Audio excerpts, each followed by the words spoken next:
안녕하세요. 고변호사 법률 꿀팁입니다. ICX, 미친 X 이런 말 한 번쯤 해보신 적 있으시죠? 그런데 이런 말을 했다가 모욕죄로 고소당하는 일이 실제로 벌어지고 있습니다. 하지만 대법원에서 이건 모욕이 아닙니다 라고 무죄를 선고한 사례가 꽤 많습니다. 오늘은 대법원이 직접 무죄라고 판단한 모욕죄 사례 9가지를 정리해 드리겠습니다.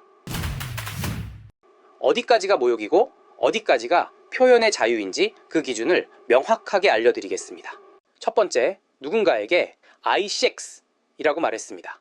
그런데 대법원은 무죄로 판단했습니다. 대법원은 이 표현이 특정인을 지칭하기보다는 자신의 분노를 표출하기 위해 흔히 쓰는 표현이라고 보았습니다.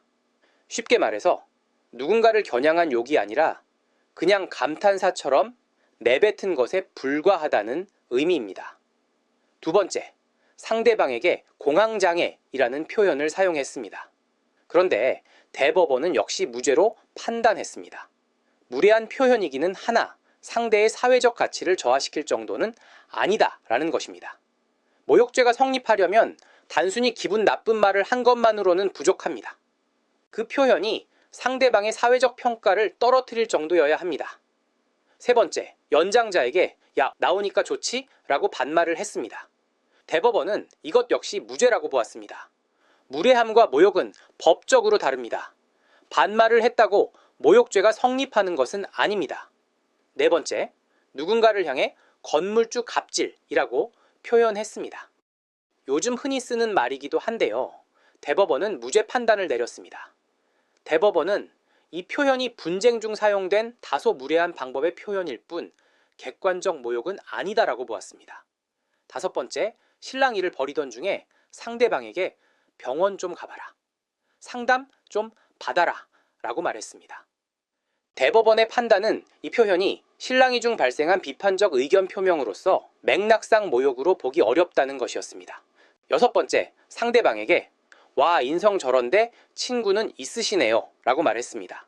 부정적 감정을 나타내는 무례한 표현일 뿐 인격적 가치를 저해하지 않아서 무죄입니다. 비꼬는 말, 빈정거리는 말이 반드시 모욕죄가 되는 것은 아닙니다. 일곱 번째, 기사에 대한 비판 과정에서 어린 놈의 색 X가 라는 표현이 사용되었습니다.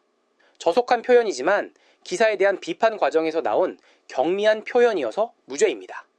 여덟 번째, 도적 S, 능지처참, 미친개 등 상당히 강한 표현들이 사용되었습니다. 이 정도면 모욕죄가 될 것 같지만 대법원은 무죄로 판단했습니다. 대법원은 이 표현들이 갈등 상황에서의 비판적 의견이 담긴 경미한 수준의 추상적 표현이라고 보았습니다. 거친 욕설이라도 추상적이고 감정적인 표현이라면 모욕죄 성립이 어려울 수 있습니다. 마지막 9번째 사례, 이 섹스는 사람 섹스도 아니다 라는 표현이 사용되었습니다. 가장 최근 판례인데요. 대법원은 이것 역시 무죄로 보았습니다. 대법원의 판단은 이 표현이 불쾌감을 주는 부정적 의견이나 감정 표현의 정도에 불과해서 무죄, 불쾌한 표현이 곧 모욕죄는 아닙니다. 대법원이 모욕죄 무죄를 판단할 때 중요하게 보는 기준은 크게 4가지입니다. 첫째, 특정인을 향한 것인지 단순 감정 표출인지입니다. 둘째, 사회적 가치를 저하시킬 정도인지입니다. 셋째, 어떤 맥락에서 나온 표현인지입니다. 넷째, 구체적 사실 적시인지 추상적 감정 표현인지입니다. 다만 주의하실 점이 있습니다. 오늘 소개해드린 사례들은 대법원에서 무죄가 나온 특수한 경우입니다.